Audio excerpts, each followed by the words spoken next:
Hello viewers, বিনোদন জগতের সব খবর নিয়ে আপনাদের সঙ্গে এই মুহূর্তে রয়েছি আমি রিপোর্টার মিলা। চিত্রনায়িকা অপু বিশ্বাস এবং সুপারস্টার শাকিব খান বরাবরই আলোচনায় থাকেন।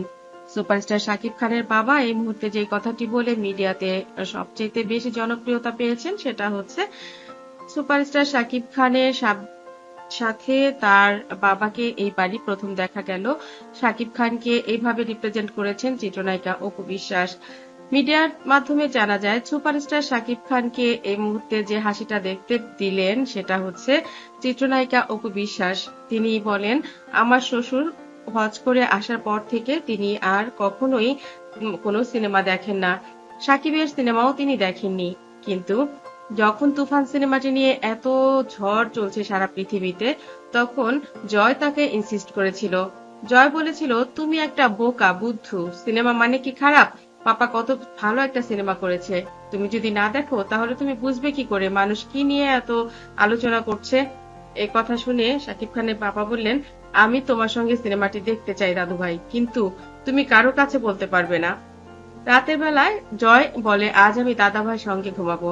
তারপর তারা দুজন এই সিনেমাটি একসঙ্গে দেখে। যখন দুষ্টু কোকিল নাচিরে এই গানটি আসে তখন শাকিব খানের বাবা বলেন, আমি এইটা দেখতে চাই না, এটা টেনে দাও। তারপর গান তারা কোনোটাই দেখেননি, কিন্তু গল্পগুলো সিনেমার পুরো ভালোভাবে দেখেছেন এবং দেখে বলেন, জয় বলে, দেখো আমার পাপা কত সুন্দর, আর তুমি তুমি তো আমার পাপার পাপা, তুমি তো সুন্দর না, বুড়ো হয়ে গেছো বুড়ো। একথা শুনে হেসে দেয় শাকিব খানের বাবা। বন্ধুরা, এরকমটাই চলে আসলে দাদা নাতির মধ্যে, সব জায়গাতেই আমরা বুঝতে পারি। আপনাদের পরিবারেও নিশ্চয়ই এরকমটা ঘটনা আছে। চিত্রনায়িকা অপু বিশ্বাস অনেকদিন পর ননদের জন্মদিন নিজের মতো করে নিজের বাড়ির ছাদে করতে পেরে অনেক বেশি আনন্দিত। জয় সবাইকে ডেকে নিয়ে আসতে পারছে দেখে জয়কে অনেক বেশি ধন্যবাদ দিল শাকিব খান এবং কেক কেটে প্রথম বোনের মুখে দিয়ে তারপর জয়ের মুখে দিয়ে দিল। জন্মদিনের অনুষ্ঠান মানে তো অনেক হই হুল্লোড়, অনেক আনন্দ, অনেক গান বাজনা। প্রতিবেশী সবাই ছাদে এসে সুন্দর করে সবাই মিলে একসঙ্গে কেক কাটছে। কেউ লাল কমলা শাড়ি, কেউ নীল শাড়ি, অপু পরেছে হলুদ শাড়ি, অপুর ননদ পরেছে নীল পাঞ্জাবি পরেছে বোনের সঙ্গে মিলিয়ে শাকিব খান, এবং জয়ও পরেছে টি শার্ট মিলিয়ে। সব মিলিয়ে একটা চমৎকার উপভোগ্য হয়ে উঠেছে। এবং এই বিল্ডিংয়েরই একটা বান্ধবী আছে মনির, সেও কিন্তু নীল শাড়ি পরেছে। আনন্দটা অনেক চমৎকারভাবেই হচ্ছে, কিন্তু এরই মধ্যে শাকিব খান বললেন, মাকে নিয়ে আসলে আরও বেশি ভালো হতো।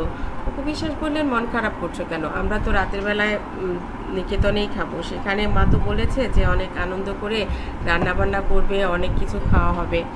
সবাই বলছে আমরাও কিন্তু যাব সেখানে, আমরা আজকে গুলশানে শাকিব ভাইয়ের বাড়িতে যেয়ে অনেক আনন্দ করব। বন্ধুরা, আনন্দের তো আসলে কোনো শেষ নেই, কোনো কিছু একটা উপলক্ষ হলেই আনন্দ করা যায়, কিন্তু দেশের যা বর্তমান পরিস্থিতি তাতে আসলে সবার মনেই আনন্দ ব্যাপারটা অতটা জাঁকজমকভাবে হয়ে উঠছে না।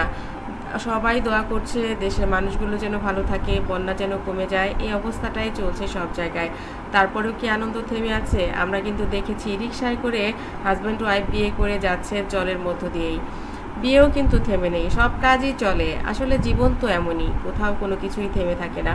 আমার চ্যানেলটি যারা ইতিপূর্বে সাবস্ক্রাইব করেছেন তাদেরকে অনেক ধন্যবাদ, যারা কোনো করেনি সব খবর সবার আগে পেতে সাবস্ক্রাইব করুন।